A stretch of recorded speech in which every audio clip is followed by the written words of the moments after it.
Bugun juma, darsdan biroz chetlashib, to'g'rirog'i bir para darsdan qochib, do'stim bilan masjid tomonga qarab yo'l oldim.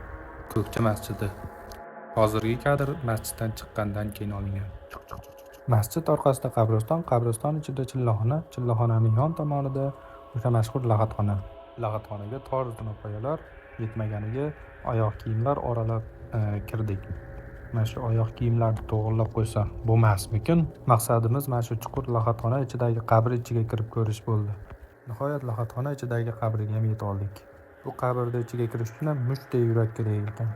Qabr ichi juda chuqur, tor, zax yetmaganiga jimjit. Bir qancha urinishlardan keyin qabr oxiriga oyog'im borib tegdi.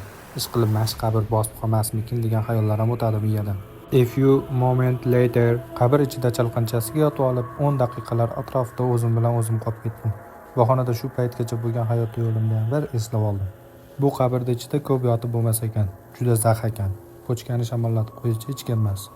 Yana o'sha o'zimizga tanish bo'lgan zinapoyalardan, tor zinapoyalardan tepaga qarab chiqishni boshladik. Har kimning hayot yo'li shu yer bilan tugaydi yoki bo'lmasa boshlanadi. Shoshqaloqlik, g'azab, hasad, harakatsizlik bularning hech biri foyda bermas ekan. Qabriston oralab turtilib ko'chaga ham chiqib oldik. Ko'chada do'stim sunnat bilan turganda bir sariq Nexia bosib o'tib ketdi. Shu bilan safarimiz qaridi. Yaxshilik qilaylik azizlar.